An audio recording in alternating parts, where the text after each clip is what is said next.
지금부터 독서로 꿈과 끼를 키우는 2016학년도 제7회 송원여자고등학교 하루종일 책 읽기 행사를 시작하겠습니다. 네, 반갑습니다. 여러분의 꿈과 끼를 키우는 송원여고에서 제7회 하루종일 책 읽기 먼저 반갑습니다. 감사합니다.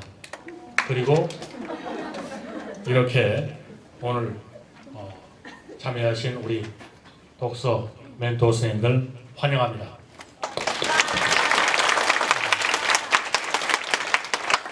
네, 본교에서 오늘의 행사, 우리의 변천사를 보면은 톡하고 톡하는 송원여고, 독서로 물드는 주말, 하루종일 책 읽기.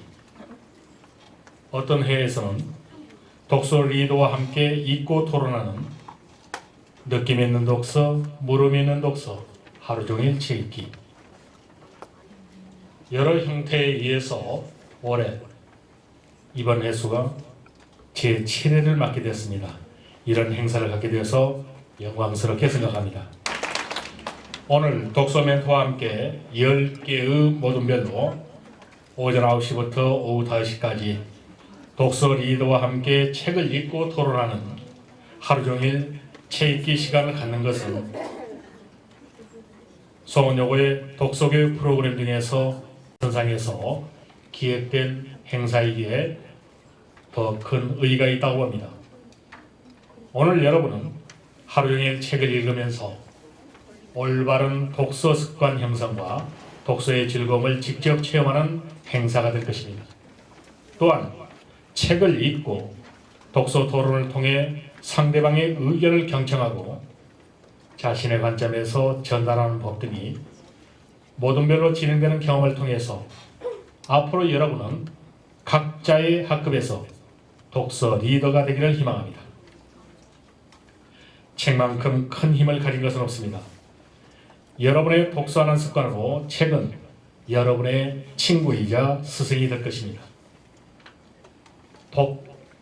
독서하고 토론하는 책 읽기 활동이 향후 여러분들에게 계속해서 진행되는 독서 프레젠테이션 대회로 이어져서 그 대회를 통해서 여러분들 또한 커뮤니케이션 능력을 갖춘 글로벌 리더로 성장하길 바랍니다. 오늘 하루 느낌과 물음 있는 독서, 좋은 하루 되십시오. 감사합니다.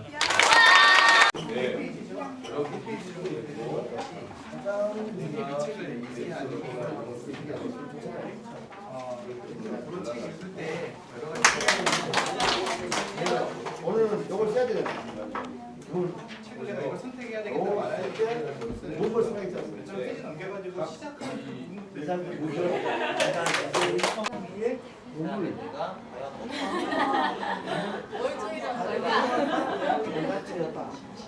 내가 아이디가 어떻게 돼야 있지? 아무 생각 없이 그냥 생각을 하게 되는 근데 혼자 그런 비참해지는데 성장했어. 가르치면서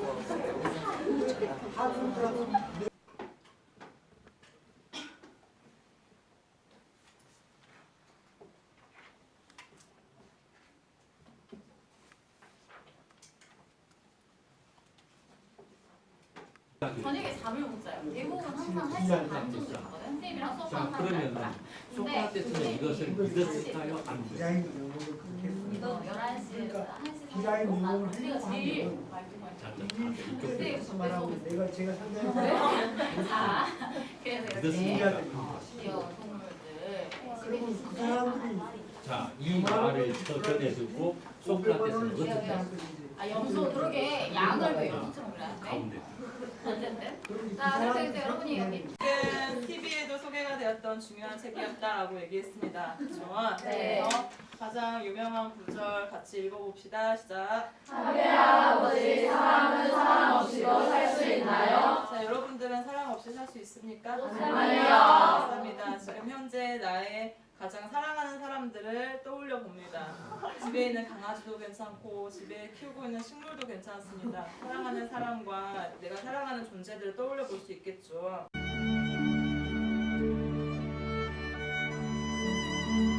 날이 예뻤습니다. 그 날이 오기 전에 당연하게 표현을 해드리는 게 어떨까요? 오늘 저녁에 조합을 보는 연습 만족하게 되시면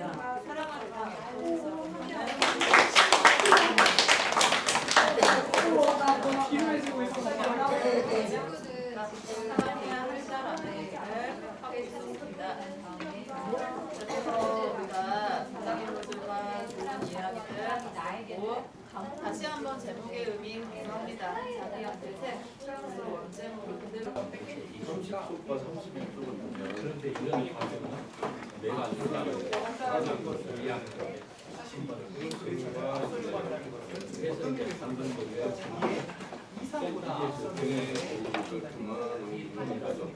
다른 사람보다 잘하기 위해서 교체를 해가지고 다른 사람보다 우월하게 있어야 되겠다. 이렇게 하기 위해서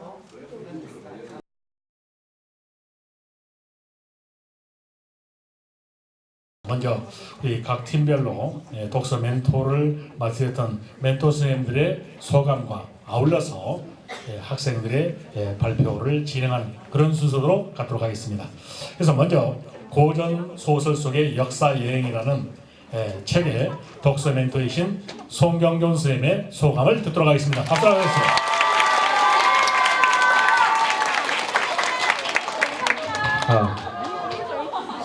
아까 오전에 박수 소리가 적어서 조금 담아뒀는데, 감사합니다.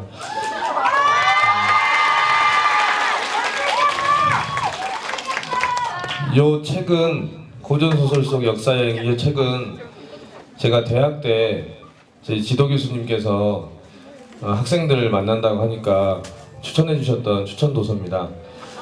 그래서 이제 오늘 처음으로 이렇게 학생들과 했는데 고전소설 20편을 가지고 만났어요. 그래서 한 명씩 최소한 한 작품에 대해서 발표하는 시간을 가졌는데 매우 열심히 잘 참여해 줬습니다. 여러분이 자랑스럽고 앞으로의 또 다른 학생들과 잘 만나보도록 하겠습니다. 송은영어 화이팅! 읽고 소감을 발표할 학생은 2학년 4반 배한영 양의 소감을 듣도록 하겠습니다.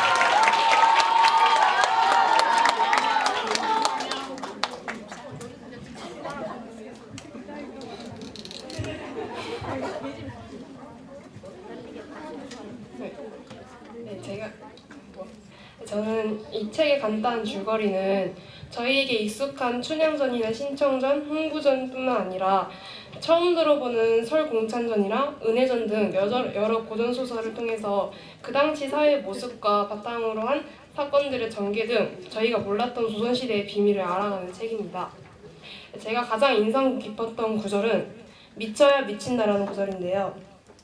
조선시대의 사회문화적인 상황과 자신의 출신이나 당시 그들의 혁명적인 시대와 맞지 않는 사고한 탓에 크게 이름을 떨치지 못하고 그저 여러 작품들을 남기는 것으로 그들의 열정을 삼켜야 했던 조선시대 지식인들의 내면을 가장 압축적으로 표현한 구절입니다.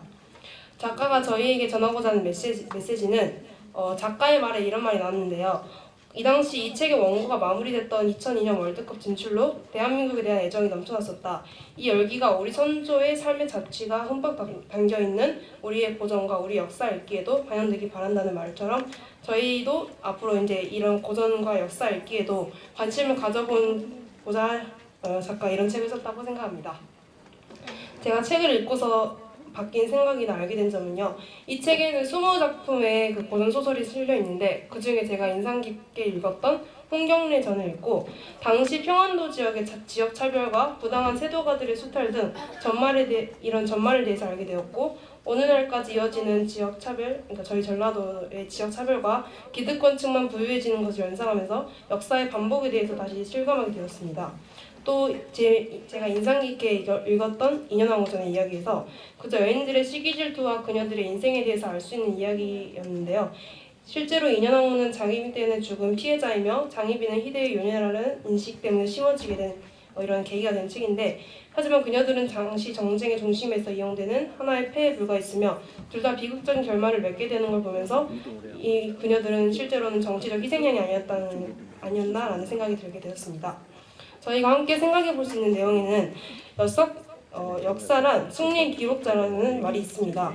실제 중립외교나 대동법 실시 등 누구보다 민중을 생각했던 그런 광해군을 폭군이었다고 기록한 것처럼 패배자보다는 승리자들의 입장에서 쓴 기록이 저는 역사라고 생각합니다. 하지만 오늘 이 책을 읽고서 역사 속 인물의 여러 인물에 대해서 고정관념인 양 박힌 인식들을 바꿔보거나 그들에 대해 좀 더 알아갈 때가 아닌가라는 생각을 들었습니다.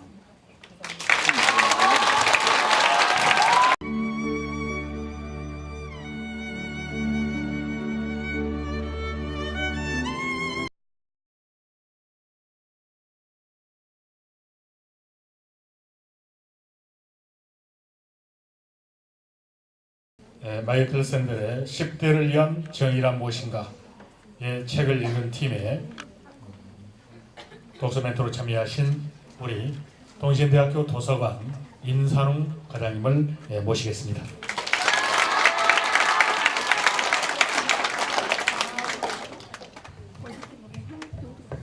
반갑습니다. 이 꽃피는 4월 순사월에 토요일날 쉬지 않고 참석해 주신 여러 학생들에게 뜨거운 용기를 불어주고 싶습니다. 제가 선택한 이 책은 원래 마이클 샌델 교수가 쓴 정의란 무엇인가를 우리나라 10대들을 위해서 신현주 선생님께서 다시 각색한 책입니다.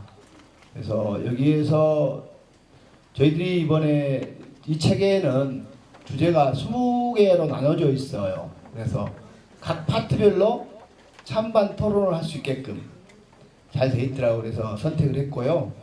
그다음에 오늘 발표할 학생이 지금 1학년 양훈 학생인데 굉장히 떨고 있을 거예요. 우리 양훈 학생의 뜨거운 박수 한번 부탁드릴게요. 그리고 이 지금 발표할 내용은 한 책의 한 파트입니다. 그래서 여러분들이 좀 더 올바른 선택을 하고 그 선택에 대한 교수의 정의란 무엇인가를 같이 읽으면 참 도움이 될 것 같습니다. 감사합니다.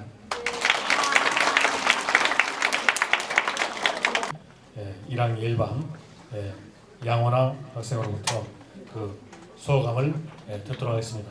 뜨거운 박수를 부탁드립니다.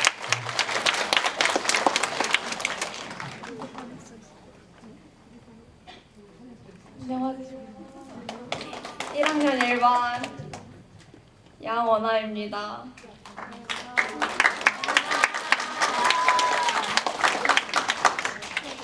저는 10대를 위한 정의란 무엇인가라는 책을 읽었는데요. 이 책에는 아까 선생님께서 말씀해 주신 대로 여러 가지 상황이 제시되어 있고 그것에 대해서 토론해 볼 수 있는 주제들이 많이 나와 있었습니다. 제가 그 중에서 가장 인상 깊었던 주제는 생존을 위해서 어린 선원인 파커를 죽인 선원 3명을 용서해 주어도 되는가입니다. 여름 어느 날 바다 한가운데에서 길을 잃은 미뇨네트 호에는 4명의 선원들이 타고 있었습니다. 그런데 음식은 이미 바닥이 났고 사람들은 겨우겨우 목숨을 이어가고 있던 상황이었는데요. 20일째 되던 날 배고픔에 시달리던 선원들은 병에 걸린 나약한 선원 파커를 희생양으로 삼기로 했습니다. 파커를 죽여서 인육을 먹고 살아서 돌아온 것이죠. 이에 대해 파커를 죽인 3명의 선원들을 용서해 주어야 하는지 아닌지 토론해 보았습니다. 여러분의 생각은 어떠신가요?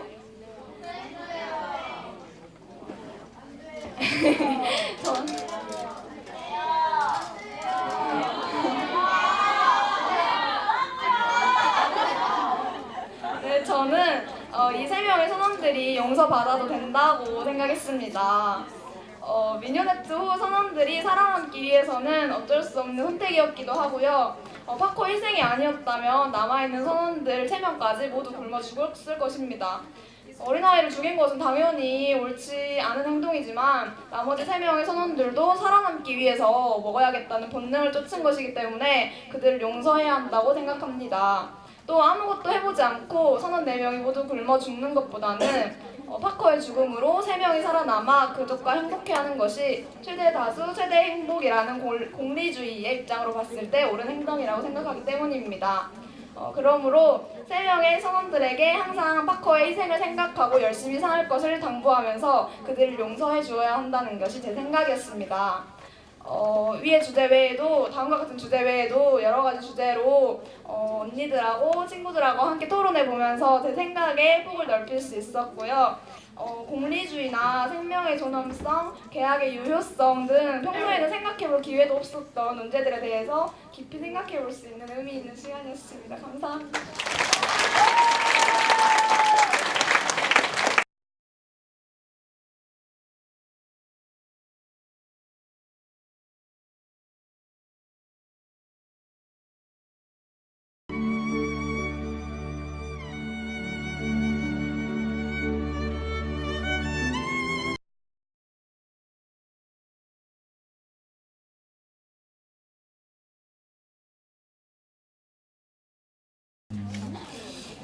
감옥으로부터의 사색, 신영복 교수님의 그 책이죠. 우리 독서 멘토로 참여하셨던 우리 조영희 선생님의 말씀을 듣도록 하겠습니다.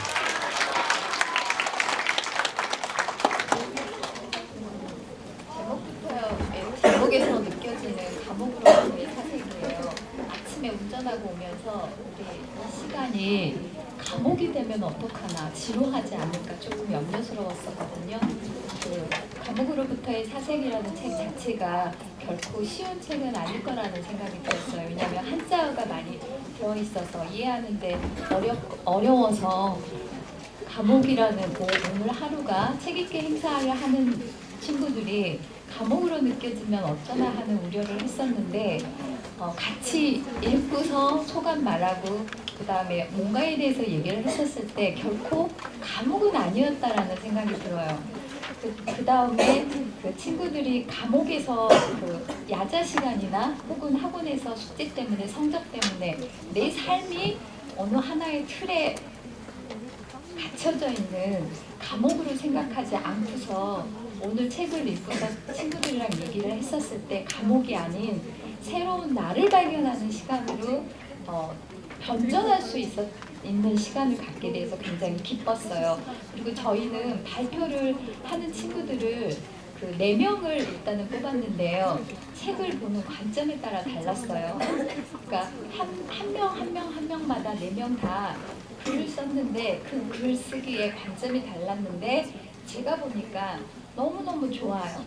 근데 대표를 1명을 뽑으라고 해서 투표를 해서 뽑았어요. 아마 잘 들어보시면 왜 뽑혔는지 또한 알게 될 것 같아요. 그리고 이 시간이 저한테는 제가 친구들 여러분들과 함께 하는 이 시간에 제가 친구들한테 더 많이 주고 가는 게 아니라 제가 더 많이 얻어가는 시간이 된 것 같아서 너무 소중하고 귀하고 감사드려요. 네, 요진 학생의 소감 발표를 듣도록 하겠습니다.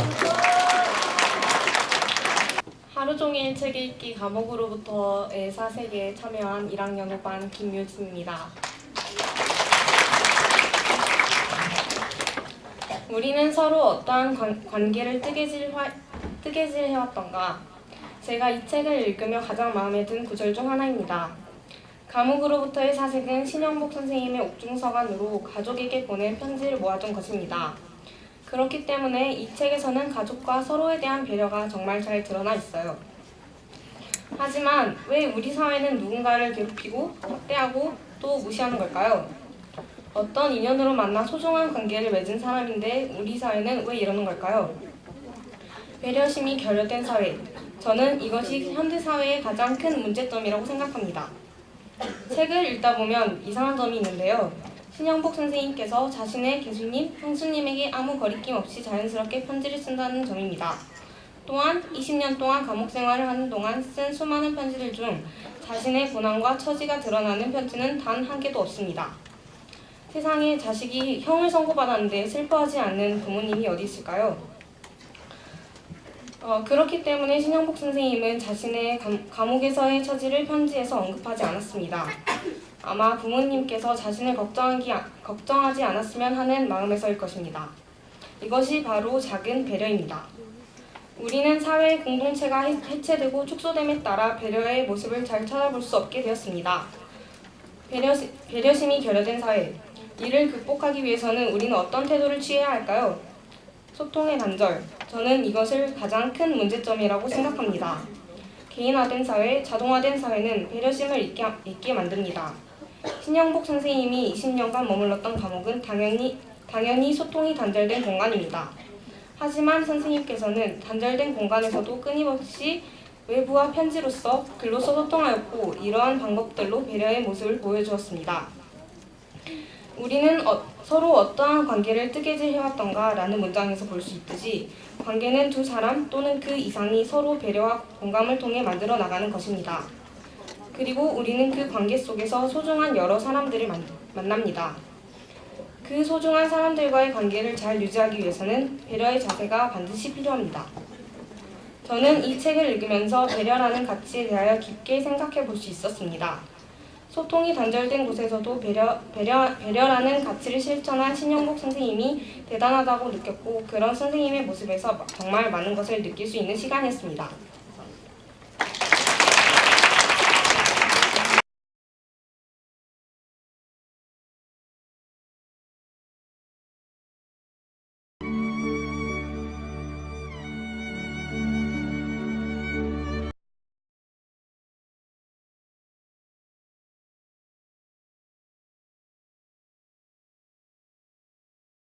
사실 우리가 책을 직접 쓰신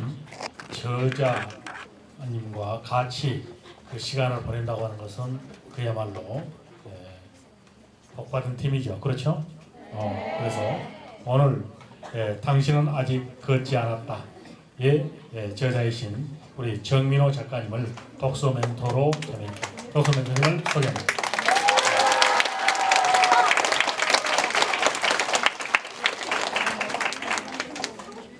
여러분 반갑습니다.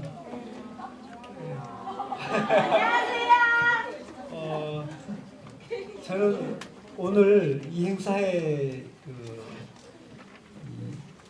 책을 만들기 위해서 5년 동안 준비한 책입니다. 사실은 당신은 아직 걷지 않았다라고 하는 책이 우연한 기회에 제가 이 책을 기획하게 되었고 출판을 하게 됐는데요. 여러분 우리는 지금 시간이 흐르고 있잖아요. 너무 천천히 흐르다 보니까 젊음이 영원할 것처럼 여겨지고 있고 이 건강한 모습이 영원할 것처럼 여겨지고 있잖아요. 네. 근데 시간이 천천히 흐르지만 70년, 60년, 70년을 흐르다 보면 그 시간이 흘렀던 흔적이 우리 몸에 남습니다. 그죠?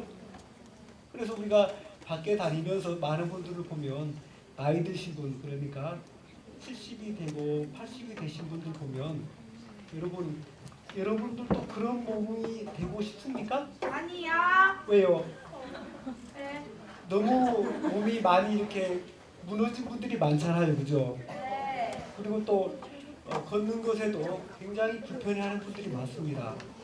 그런 모습으로, 그런 몸으로 이제 우리는 100세 시대잖아 지금요.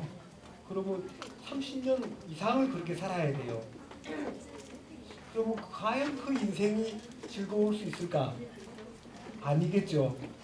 아무리 젊은 날 이렇게 즐겁고 또 행복했어도 노년이 그런 몸으로 노년을 보내야 된다고 한다면 우리는 다시 한번 생각을 해봐야 됩니다. 근데 그 몸이 그렇게 되기까지 무엇 때문에 그렇게 됐느냐? 바로 여러분들 걷기 때문에 그랬다고 저는 생각을 했습니다. 그래서 아무도 걷기에 대해서 걷고는 있지만 이렇게 걷기를 의심해 본 적은 사실 많은 분들이 없는데 저는 그 걷기를 의심을 했어요. 그래서 왜 사람이 나이가 들면 자세가 무너지고 또 걷는 것도 불편해야 되는가? 그걸 방지할 방법은 없을까? 또 어떤 분들은 이 걷기를 통해서 엄청난 업적을 남기는 분들이 계십니다. 우리가 흔히 알고 있는 세계적인 그 문호들 있죠.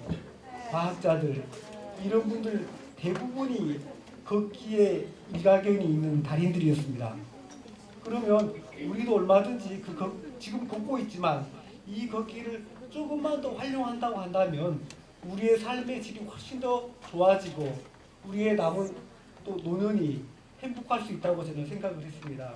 그래서 이 책을 5년 동안에 SNS에서 이렇게 소개도 해줬습니다. 이 책이.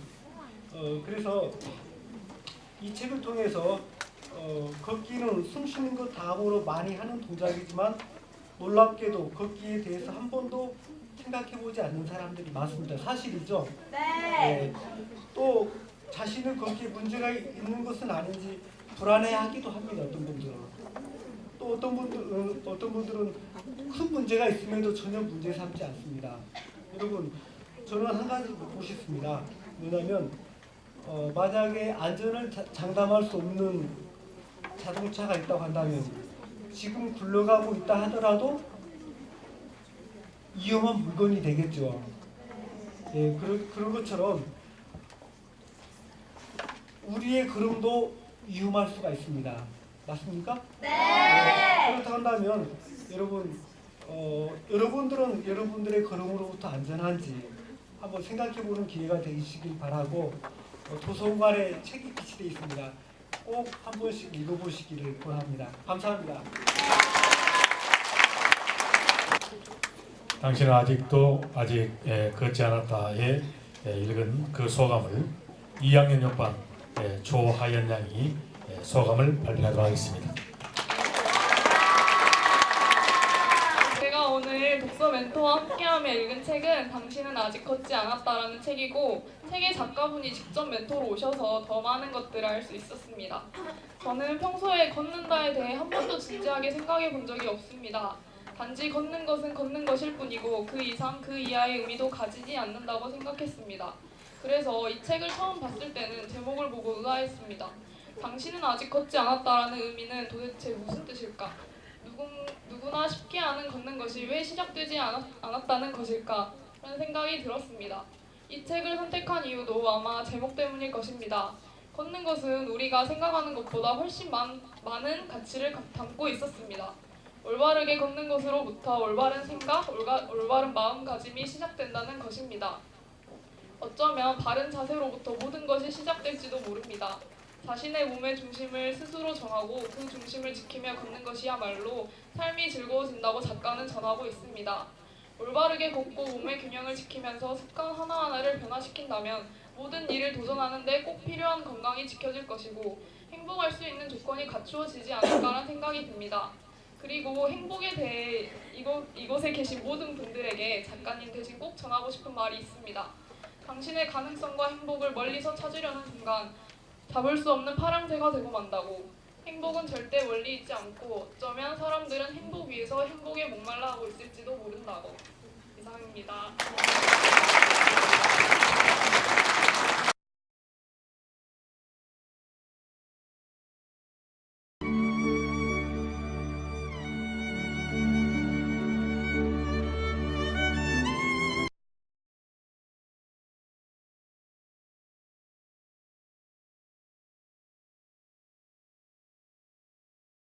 이제 두 번째 순서로 우리 이용석 선생님의 독서 멘토님의 소감을 먼저 듣도록 하겠습니다.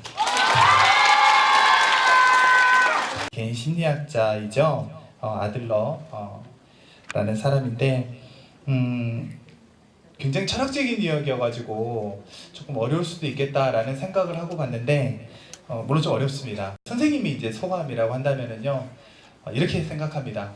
내가 잘 돼야 된다. 내가 제일 잘 됐으면 좋겠다.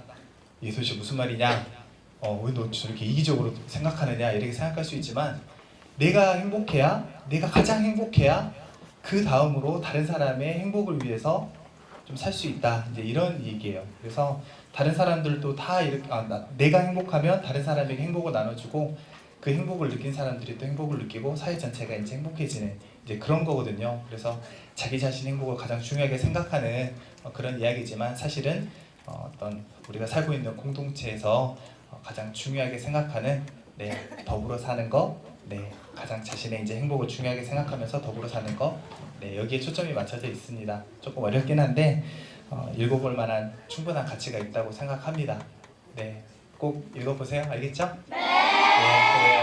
이어서 과연 우리 학생들은 이 미움받을 용기를 잊고 난 다음에 어떤 소감을 갖게 될까요?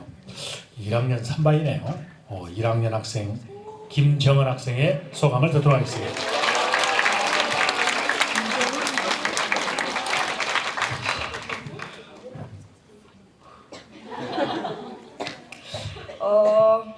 일단 저는 형식에 맞춰서 말하는 거를 되게 안 좋아해요.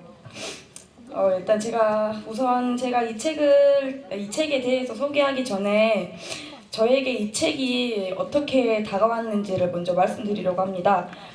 저에게 있어서 그 인생에서 터닝 포인트가 되는 책은 첫 번째로 해님 스님의 완벽하지 않은 것들에 대한 사랑, 다음으로 이 책이 저에게는 굉장히 터닝 포인트가 되는 책이었습니다. 일단 이 책의 제목이 미움받을 용기라고 해서 그냥 당장 미움받으라고 하는 것이 아니고, 사람들이 살아가면서 모든 사람에게 호감을 얻을 수 없게 되는 날이 오잖아요.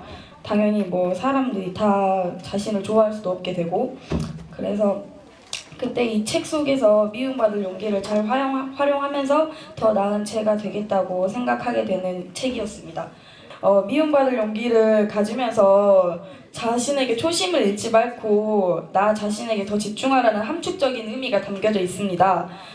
그리고 이 책에서 작가가 우리에게 전하는 메시지를 제가 생각을 해보았는데요. 미움받을 용기를 가지면서 저 자신에게 집중을 하되 남 또한 사랑해줄 수 있는 용기를 가져라라는 이런 뜻이 담겨있는 것 같아서 저도 이제 앞으로 남을 많이 사랑해주고, 일단 저부터 행복해야 하지만 그래도 저 혼자 행복한다고 다 되는 게 아니잖아요. 그래서 남을 많이 배려하면서 살아가도록 하겠습니다. 그리고 이 책은 저에게 굉장히 좋은 책이어서 그냥 집에서 책을 사다 놓고 그냥 한 여러 번 정도, 많이 한 10번 넘게 읽고 싶은 책이기도 합니다. 네, 저는 그렇습니다. 책장 넘기는 소리는 진정한 지식인들의 대화다. 봄날 우리 주말에 학교에 나와서 여러분들이 공부가 아닌 책과 함께한 여러분들의 마음속에 환하게 독서의 꽃이 활짝 피었길 바랍니다. 방금 발표한 우리 김정은 양은 앞으로 우리 독서 프레젠테이션도 있고 또한 나의 생각 프레젠테이션도 있는데 좀 그와 같은 과정을 거치면은 훨씬 더 훌륭한 발표를 할 수 있으리라고 생각합니다. 다시 한번 우리 박수 부탁드립니다.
오늘은 이걸 써야 되잖아. 책을 내가 이걸 선택해야 되겠다고 말해야 돼. 뭔걸 생각했지 않습니까? 저는 페이지 넘겨가지고 시작하는 대상들이 뭐죠? 30쪽과 32쪽을 보면 그런데 이런 내가 안 좋아하는 사람인 것을 이해하는 거예요.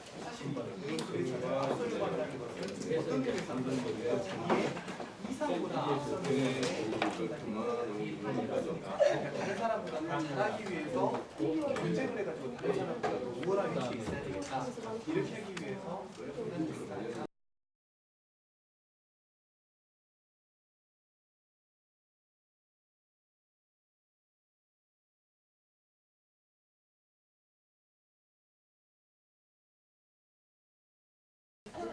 소크라테스, 플라톤. 이 책에 대해서는 특별히 우리 서울대학교 전 도서관장님이셨습니다. 그래서 지금은 이제 퇴직을 하셔서 서울에 지금 계신데 이렇게 오늘 이 귀한 시간을 위해서 이렇게 서울서 다시 이렇게 여러분을 위해서 내려오셨습니다. 우리 노진공 교수님을 박수로 환영해 주시기 바랍니다.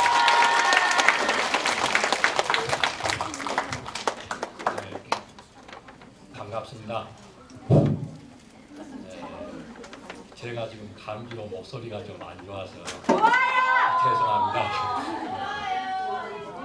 제가 오늘 멘토를 했던 책은요, 플라톤이 쓴 소크라테스의 변명이라는 책입니다. 그런데 이 책의 내용을 간단히 설명드리면은 소크라테스가 청년들을 타락시키고 국가가 믿는 신을 믿지 않았다는 제목으로 재판에 해부됩니다. 그때 재판관은 500명입니다.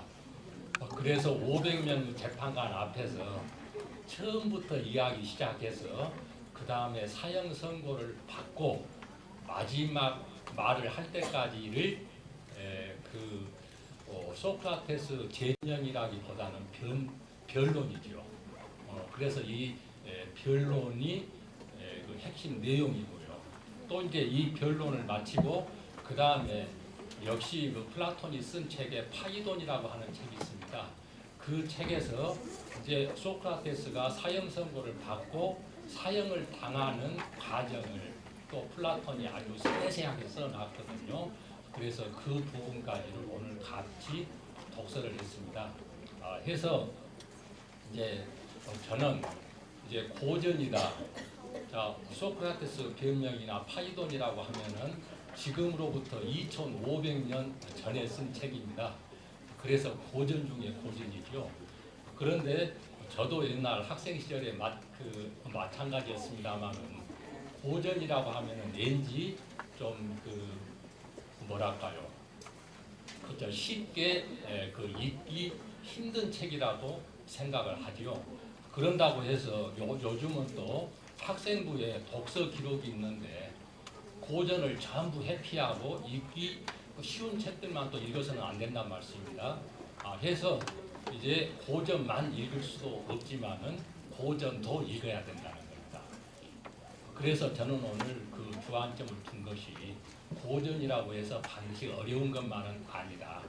그리고 이런 책들을 자주 접하면은 그러한 그 책들의 문체에 문장체에 익숙해지게 되면은 그때부터는 잘 이룰 수 있다는 것에 주안점을 두고 우리 학생들하고 함께 오늘 하루를 즐겁게 같이 보냈습니다. 감사합니다.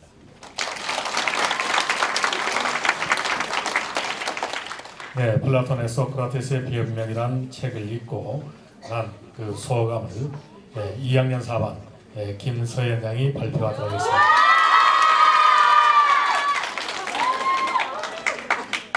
평강 씨 이렇게 인기가 많습니까? 네!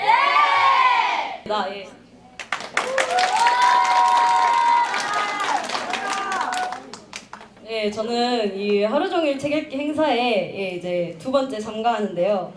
특히 이번 하루종일 책 읽기 신청 경쟁이 되게 셌죠. 네. 저 같은 경우도 저희 반 친구들과 6시 반에 와가지고 줄을 서고 그랬습니다. 이걸 우리 교장 선생님께서 보셔야 되는데 보시고 계시네요.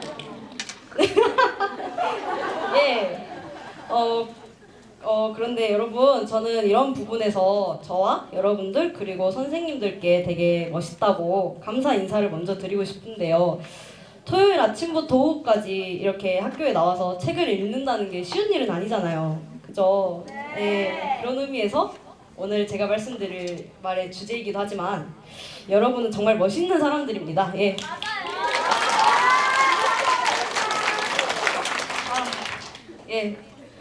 저는 사실 이 책을 중학교 2학년인가 3학년 때 전남대학교 철학과 조교님과 어떻게 연이 닿아서 한번 토론을 해보게 되었는데요. 그 다음에 두 번째 접한 책이라 아무래도 즐겁게 읽지 않았나 싶습니다.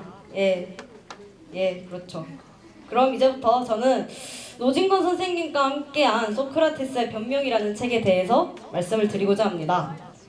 저기 생활과 윤리 선생님이신 주현준 선생님 앞에서 제가 감히 철학에 대해서 논하기 그렇지만 봐주세요. 목소리 좋으시더라고요. 부러워요. 1, 2, 3.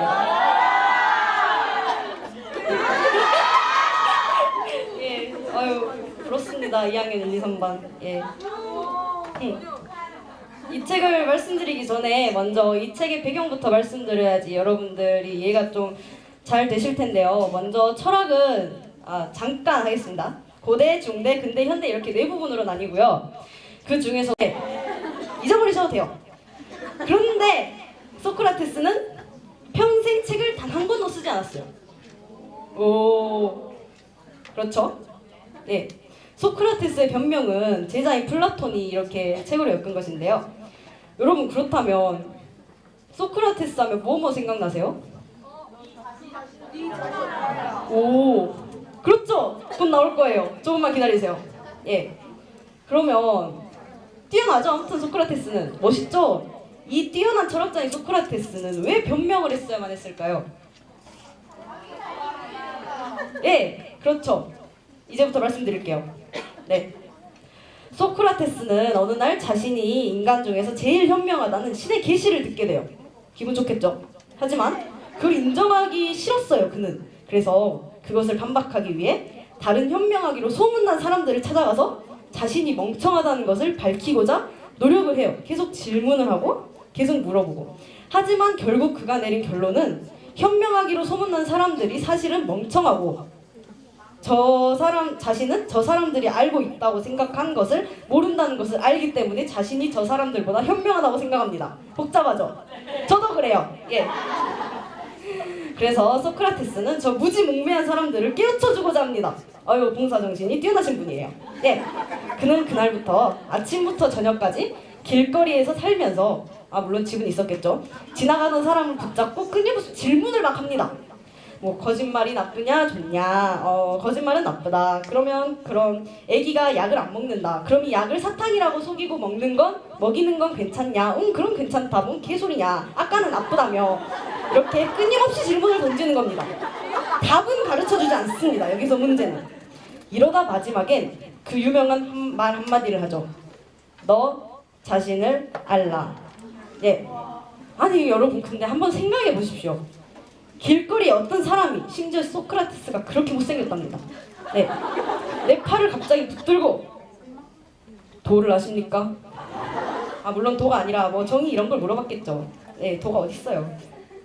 무시하고 그냥 가면 계속 끝까지 따라와서 도를 아십니까? 미쳐버리죠 아주. 심지어 집에도 보내주지 않아요. 마음에 드는 답이 나올 때까지. 그러고선 마지막에 하는 말이 네 멍청함을 알아라. 뭐냐고요 이게. 그런데 이제 소크라테스의 제자들까지 합세해가지고 오리처럼 떽떽거리면서 정의란 무엇입니까? 단체로 도망가면 저 잡아! 하고 우르르 몰려와서 정의란 무엇입니까? 모른다 그러면 또 떽떽거리면서 다 같이 네 멍청함을 알아라. 뭐냐고요 이게. 징그럽잖아요. 여기에 지친 아테네 사람들이 소크라테스가 이 일의 주범이다, 저 사람이 먼저 시작했다 하면서 그를 고소한 것이죠. 그래서 소크라테스는 이렇게 법정에 서서 변명을 한 것입니다.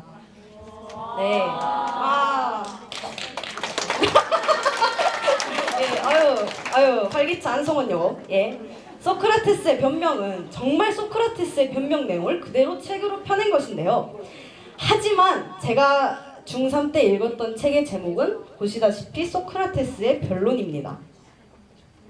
변명은요, 자신이 잘못한 것을 덮기 위해서 하는 것이고요. 변론은 자신이 잘못한 것이 없다고 주장하는 것입니다. 그런데 저희가 오늘 읽은 책의 제목은 왜 소크라테스의 변명일까요? 저희는 바로 여기에 주목했습니다. 여러분, 소크라테스는 누가 뭐라고 해도 뛰어난 철학자였고 이 책에 드러난 그의 인품만 보아도 정말 훌륭한 인격자였습니다. 하지만 그는 이 책에서 사람들에게 궤변만을 늘어놓는 법을 가르친다 하여 싫어했던 아테네 철학의 시발점인 소피스트들과는 다른 길을 가고자 했던 평소 자신의 신념과 살짝 엇나가 자신도 소피스트들처럼 궤변을 늘어놓게 되었다는 점에서 살짝 흠을 잡다면 잡을 수 있습니다. 바로 이러한 점에서 이 책의 올민이는 책의 제목을 소크라테스의 변명이라고 하지 않았나 합니다. 예, 철저히 주관적인 제 생각이고요. 예. 또한 이 책에서 소크라테스가 유죄 판결을 받은 후에도 자신을 유죄 판결을 받았지만 국빈 대접을 해달라, 뭐 30문화라는 적은 금액을 벌금으로 내겠다, 뭐 이런 점에서 아무리 그래도 법정인데 살짝 진지함이 부족하지 않았나 하는 또 생각이 듭니다. 예, 제 생각이고요. 여러분, 위대한 철학자였던 소크라테스도 이렇게 결점과 흠이 있습니다. 그 말인즉슨 아무리 뛰어나게 지팡이 짚고 걸어다니고 계셨겠죠. 예, 그분은 말해서, 우리는 말해서 뭐 하겠어요. 결점은 누구에게나 있단 말입니다. 그러니까 여러분, 실수 한 번 했다고 원하는 대로 잘 안 됐다고 크게 실망하거나 낙담하지 마시고 여러분 자신을 믿으시라는 겁니다. 예, 여러분은 하나하나가 정말 소중하고 사랑스러운 사람들이니까요. 그렇죠? 네.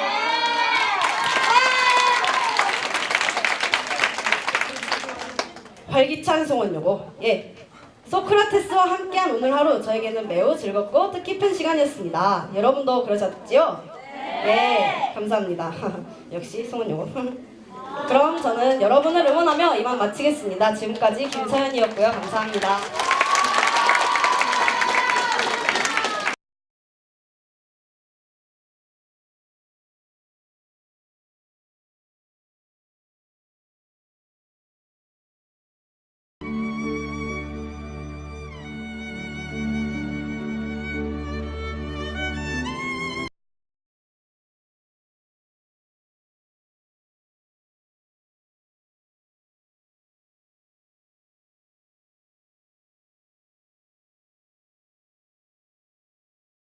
김영관의 수녀의 수학영화관이라고 하는 책을 읽었던 팀의 독서 멘토로 참여하신 정선주 선생님을 모시겠습니다.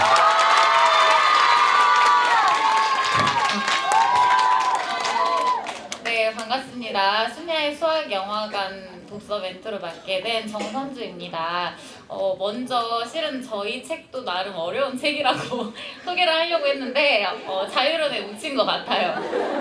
그래도 그 책 제목 자체에 수학이 들어있으면 나름 깊이하기 마련인데 17명의 학생이 굉장히 진지한 태도로 온 시간 동안 집중을 해서 따라와 준 거에 대해서 되게 고맙게 생각하고 또 어렵다고 생각했던 수학에 대해서도 좀 흥미를 가졌던 시간이었으면 좋겠습니다. 다른 학생들도 꼭 좀 읽어봤으면 좋겠는데 문이과 상관없이요. 그래서 이번에는 2학년에 이과 학생들만 다 왔었는데 내년에 또 문과 학생들도 왔으면 좋겠어요. 특히나 좀 책에 대해서 어필을 하고 싶은데 되게 좀 딱딱한 내용이 또 많이 있었어요. 여러분이 이제 잘 알 거니까 한번 물어보고 싶은데 우리가 소수 2, 3, 그 다음 뭐예요? 5, 7 이렇게 있죠. 자, 이 소수가 유한할까요? 무한할까요? 무한할 것 같죠? 네, 실제로 무한하다는 걸 유클리드가 증명을 했는데 오늘 우리 이 하루 종일 책 읽기 시간에 유클리드 증명을 했어요. 되게 어려운 것 같잖아요. 근데 정말 별거 아니고 몇 줄 안 넘어가거든요. 우리 그 수녀의 수학영화관 읽었던 친구들한테 물어보면 아주 잘 설명을 해줄 거예요. 그죠? 네. 그래서 이렇게 어려운 부분도 있었지만 또 재밌었던 부분이 예를 들어서 우리가 안전벨트를 매고 이렇게 교통사고가 납니다. 예를 들어 안전벨트를 매고 교통사고 났었던 사람의 확률이 30%라고 해요. 그러면 안전벨트 안 매고 교통사고 난 사람이 70%니까 안전벨트를 안 매는 게 더 안전할까요? 그렇진 않겠죠. 근데 그거를 어떻게 하면 수학적으로 보여줄 수 있을까? 우리가 확률과 통계 시간에 조건 확률로도 이런 걸 배웁니다. 근데 이제 이런 거랑 관련해서 문이과 상관없이 다 배우게 되는 내용인데 좀 더 재밌게 접할 수 있는 그런 영화라든지 수녀의 수학영화관이 영화 10편 이상이 넘는 재밌는 영화들하고 같이 수학을 말해주고 있어요. 그래서 꼭 한번 거기 책을 한번 읽어보고 또 거기 나오는 수학영화도 한번 봐보고 네, 그랬으면 좋겠습니다. 아무튼 오늘 너무 17명의 학생들 진지한테도 너무 고맙고 다른 친구들도 재미있는 하루 종일 책 읽기 행사가 됐었으면 좋겠어요. 감사합니다. 수녀의 수학 영화관을 읽었던 학생 중에서 2학년 6반 남하영 양의 소감을 듣도록 하겠습니다. 안녕하세요. 네, 이번에 수녀의 수학영화관 하루종일 책 읽기에 행사에 참여한 2학년 6반 남하영입니다. 먼저 이 책의 줄거리를 간단하게 소개를 드리자면 수학에 관련된 것들을 소재로 해서 제작된 영화들을 책에서 소개하고 이를 설명하였습니다. 스니커즈라는 영화에서 소수에 대해서 얘기하고 페르마의 마지막 정리에서 골드바우의 추측을 얘기하여 읽는 사람들에게 호기심을 자극하고 수학에 더욱 쉽게 접근할 수 있게 해주었던 책이라고 이렇게 말씀드리겠습니다. 저에게 가장 인상 깊었던 구절은 아무도 풀지 못할 문제를 푸는 것과 이 문제를 푸는 것 중 어느 게 더 어렵지? 단 해답은 반드시 존재한다고 치자. 용의자 X의 헌신이라는 영화의 대사의 일부를 인용한 구절입니다. 이 질문은 그러니까 가벼운 질문이지만 저에게 굉장히 깊이 생각할 수 있는 그런 계기를 마련해 주었기 때문에 저는 가장 인상 깊었던 구절이라고 생각합니다. 작가는 저희에게 영화에서 등장하는 수학 지식을 설명함으로써 일상생활에서 수학과 관련된 것들을 발견하고 그에 대해 생각하며 수학과 더욱 친해지게 하려는 그런 거를 저희에게 전하고 싶죠. 책을 읽으면서 물론 수학에 흥미를 갖게 되기도 했지만 수학이 생각보다 일상생활에서 자주 쓰이는 학문이라는 것을 알게 되었습니다. 수학을 이용해서 완전 범죄를 꿈꿀 수도 있다는 것과 은행 보안 시스템에 사용되는 보안 체계에 소수가 사용된다는 것 또한 알게 되었습니다. 또 이해하기는 어려웠지만 교환, 결합, 분배 법칙을 이용하여 음수의 곱셈을 설명하는 것을 알게 되었습니다. 이것을 통해서 수학을 푸는 방법이 굉장히 다양하고 창의적이라는 것을 알게 되었던 계기가 됐습니다. 책을 읽으면서 처음 보는 이론이나 난해한 공식을 보면서 저도 나름 이해하기 위해서 여러 가지 생각을 하게 되었는데요. 이 과정에서 수학을 보는 저의 사고가 굉장히 넓어지지 않았나 생각이 듭니다. 그러니까 저희 수원여고 학생들도 앞으로 수학을 많이 접하게 될 만큼 이 책을 보면서 수학에 대한 사고를 더욱 넓혀가는 게 좋지 않겠나 하면서 책을 추천하면서 소감을 마무리하겠습니다. 감사합니다.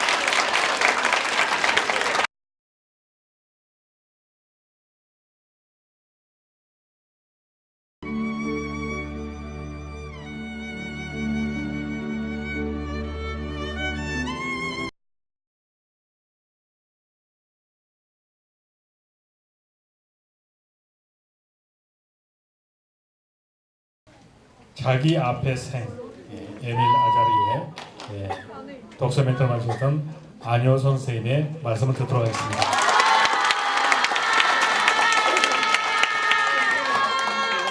반갑고 오늘 하루 정말 수고 많았습니다. 월요일부터 금요일까지 여러분과 함께 하다가 토요일 날도 만나니까 더 반갑고 좋습니다. 그렇죠? 야자 안 하고 가니까 좋죠? 네! 이 책은 성장소설인데 여러분 중에 혹시 상처가 있거나 정말 지금 힘든 게 있거나 그런 친구들에게 꼭 추천해주고 싶은 책입니다. 선생님 과목이 무슨 과목이죠? 선생님이 추천한 책은 믿고 볼 수 있겠죠? 네! 수업 시간에도 한 번씩 얘기하지만 오늘은 정말 4월 9일은 2016년 4월 9일은 지나고 나면 다시 돌아오지 않는 순간들입니다. 그리고 여러분의 17, 18 생애 중에서 가장 젊은 순간이죠. 그래서 집에 가서 오늘 여러분들 느꼈던 것들을 부모님과도 함께 공유하고 옆에 있는 친구들 더 많이 사랑하는 하루가 되길 바랍니다. 감사합니다. 팀의 대표로 2학년 3반 조가영 양의 소감을 듣도록 하겠습니다. 박수로 환영해 주세요.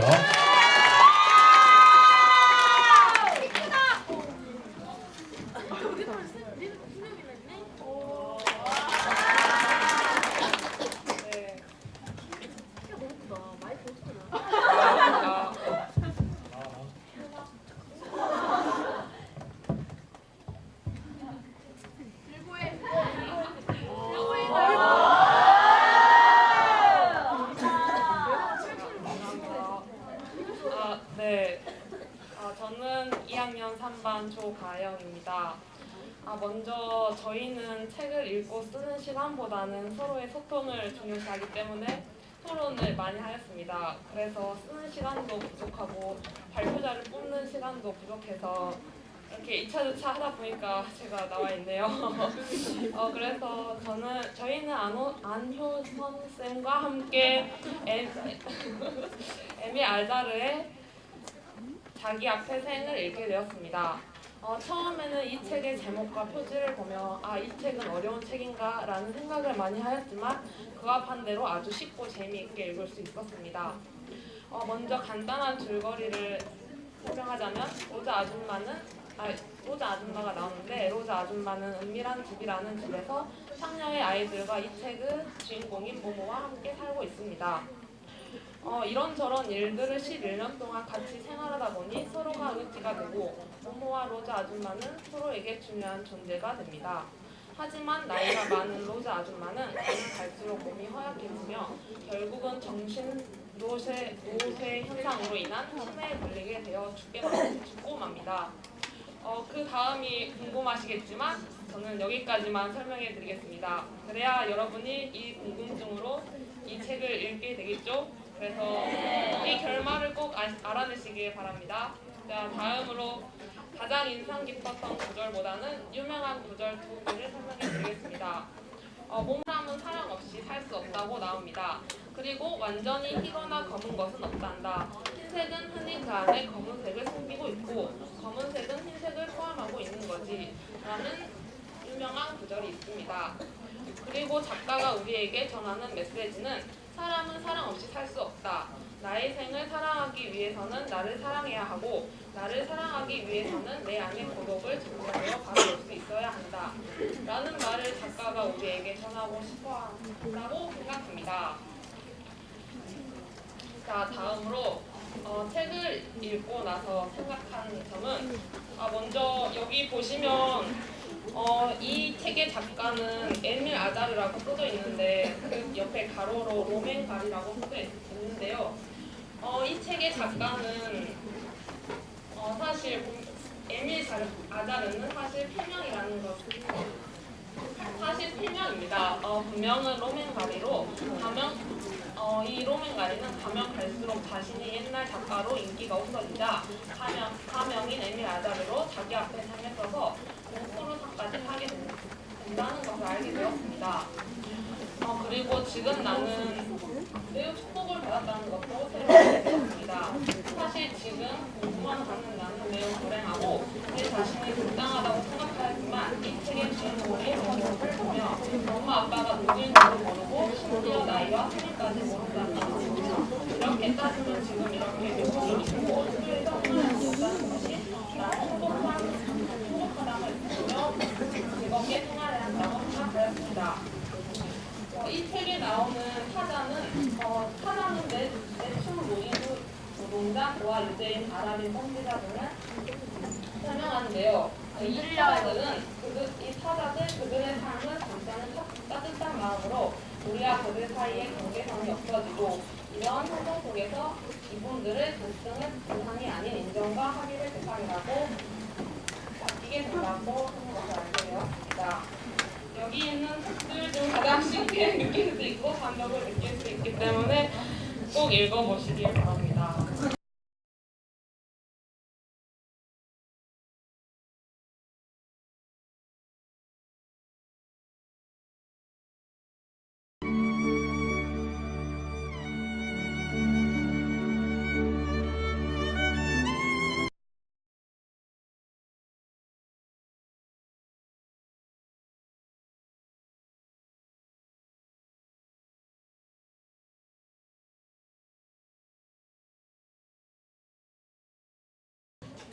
생활윤리의 주연준 쌤.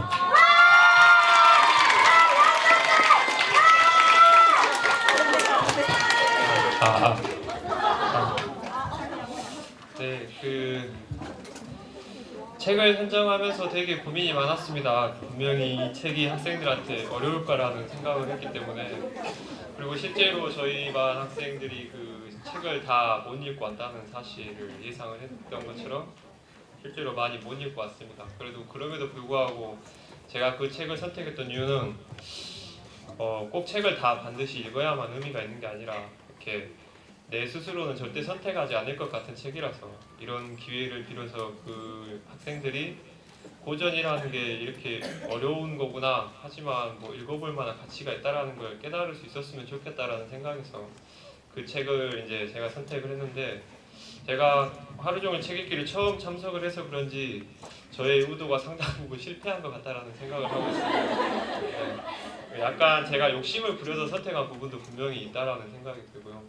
그리고 그 책이 분명히 어려울 거라는 생각을 했기 때문에 저는 오늘 그 5장 중에서 한 장, 특히 미리 가장 강조했던 언론과 사상의 자유 부분을 학생들하고 생각을 해보고 싶었는데 저희 학생들이 책을 읽는 게 너무 어렵고 해서 지루해하는 것을 보니까 마냥 읽으라고 할 수가 없었습니다. 그래서 플랜 B로 준비했던 그 언론의 자유를 가장 잘 담고 있는 것 같은 영화 소수 의견을 보고 이제 학생들하고 그 언론의 자유에 대한 의미를 한번 생각해볼 수 있는 계기를 가졌는데요. 제가 아무래도 처음이다 보니까 준비가 좀 부족했다라는 생각을 갖게 되는 반성의 계기가 되었던 것 같고 하지만 반성을 하면서도 이제 분명히 개선해야 될 부분에 대한 방향을 찾는 데 의의를 두고 있고요. 그리고 저희 학생들이 그 미리란 자유론을 사실 저희 줄에 앉아있는 학생들 빼고 자유론을 뒤적여 봤을 거라고 생각하는 학생은 거의 없다고 생각을 합니다. 그래서 그 부분에 대해서 도전한 것만으로도 저는 충분히 가치가 있었다고 생각을 하고요. 그리고 그 한 페이지를 읽었을지라도 그 부분에 대한 자기 자신의 어떤 생각을 찾을 수 있었다면 저는 성공을 했다고 생각을 합니다. 그리고 정말 대표 한 명을 뽑는 일은 힘든 일이었는데 왜냐하면 정말 어려운 책이었기 때문에 모든 학생이 거부를 했었습니다. 그래서 일단 첫 번째로 그 나눠줬던 양식을 했지만 저희는 저희의 자부심을 찾고자 이렇게 타결을 했는데 이제 나오게 된 학생이 고맙게도 이렇게 자기가 발표를 하겠다고 저희 제안을 받아줬기 때문에 약간 여러분들이 들을 때 부족하다고 생각할지도 모르겠지만 넓은 마음으로 이해해 주시고 그 학생이 그 책을 골랐다는 것만으로도 큰 응원해 주시기 바랍니다. 자유론을 읽었던 우리 2학년 3반의 김주원 뜨거운 박수로 부탁드립니다.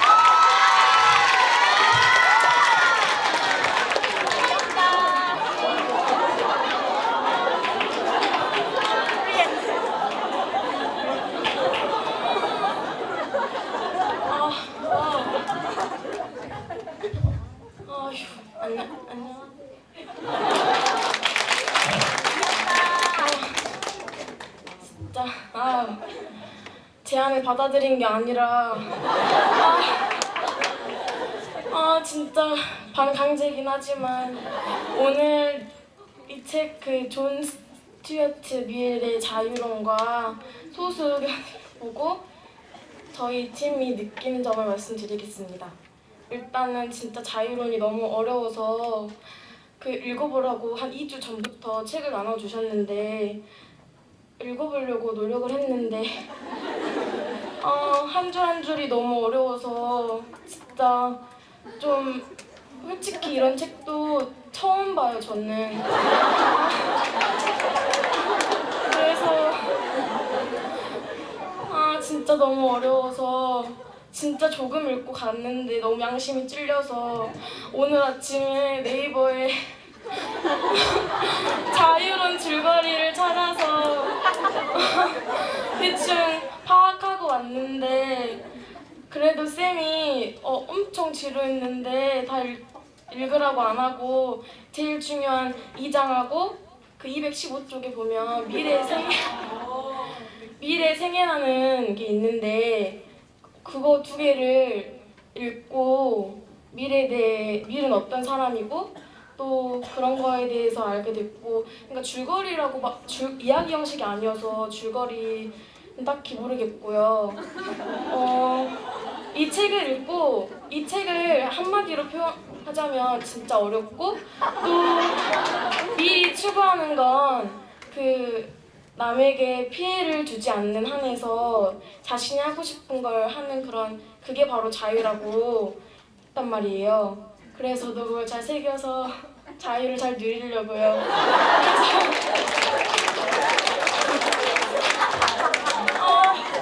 그리고 성수견을 봤는데 사실 책도 지루했는데 영화도 좀 지루했거든요. 그래서 그걸 읽고 저희는 토론을 했어요. 무슨 토론을 했냐면 종편? 종합방송? 네. 그러니까 종편을 이렇게 대기업이 그런 종합방송을 소유하는 거에 대해서 정당화라고 했는데 사실 저는 그거 읽고 종편 방송이 뭘까? 근데 그것도 몰랐는데 그게 KBS나 이런 거 빼고 다른 게 그런 거라고 하더라고요. 그래서 그거에 대한 의미를 갖고 이렇게 했는데 토론이 정말 사실 저보다 더 잘하는 애도 많았는데 제가 나오게 됐어요. 그래서 토론을 하고 나서 느낀 점은 저희가 언론을 볼 때 그냥 그게 다 사실이다라고 믿으면 안 되고 비판의 눈을 가지고 그게 사실인가 아닌가에 대한 생각을 좀 해봐야 하지 않나 라고 생각하고 이 자유론이 진짜 어렵긴 한데 문과생이나 또 1학년 중에서 문과를 생각하고 있다고 하는 학생들은 진짜 한 번쯤은 읽어봐도 좋지 않나. 그리고 앞 친구는 진짜 책이 너무 좋아서 사서 10번을 읽고 싶다고 했는데 이 책은 한두 번 읽어서 안 되고 진짜 10번을 읽어도 이해가 안 되니까 더 읽어야 돼. 그런 책인 것 같아요. 그리고 제가 사실 토요일에 학교를 처음 와봤거든요. 심화반도 아니고 진짜 좋고 계속 했으면 좋겠습니다.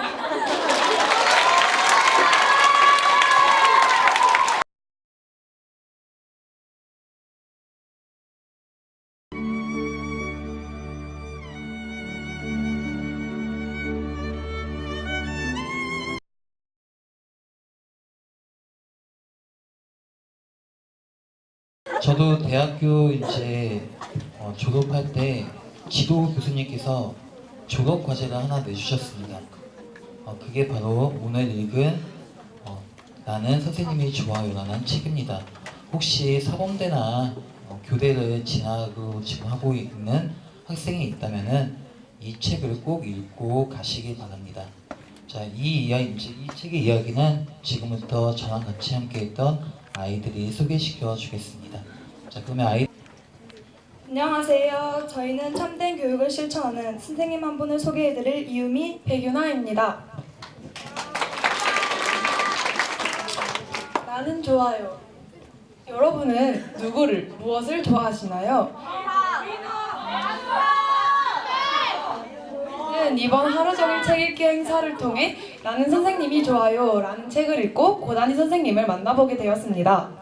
고다니 선생님은 이제 막 첫 학교에 부임하신 신임 여교사입니다.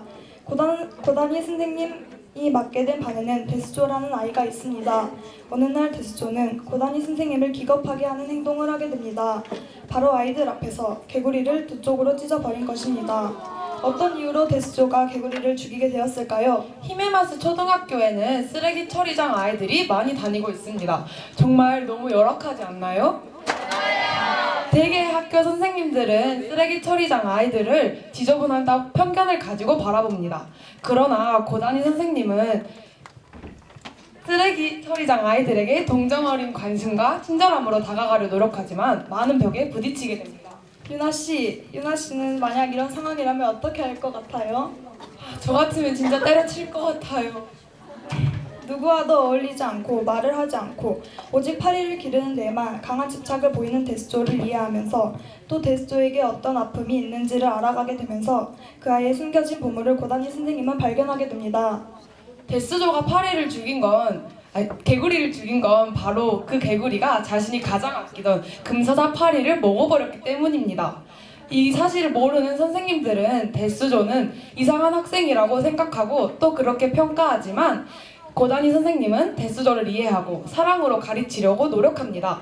결국 문제였던 데스조는 마음의 문을 열고 말을 하고 웃기도 하며 글도 쓸 줄 아는 아이로 변하게 됩니다.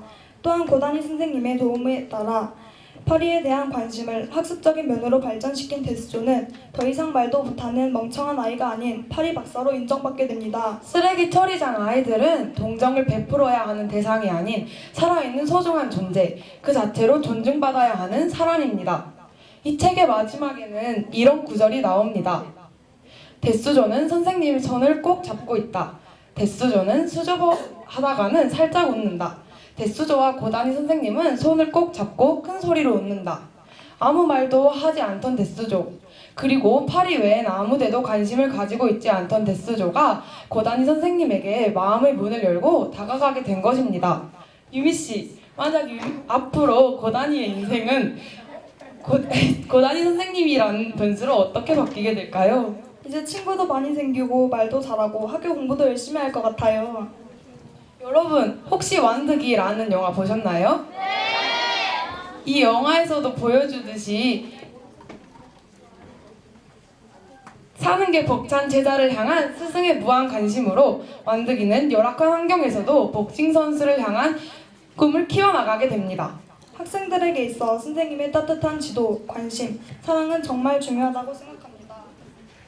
저희는 이 책을 읽고 누구에게나 자신만의 보석을 가지고 있으며 그것을 발견하도록 옆에서 도와주는 사람이 정말 중요하다는 것을 느끼게 되었습니다. 만약 여러분이 교사가 되기를 원하시고 있으시다면 혹은 마음이 따뜻해지는 이야기를 읽고 싶으시다면 이 책 나는 선생님이 좋아요를 꼭 읽어주시기 바랍니다. 감사합니다.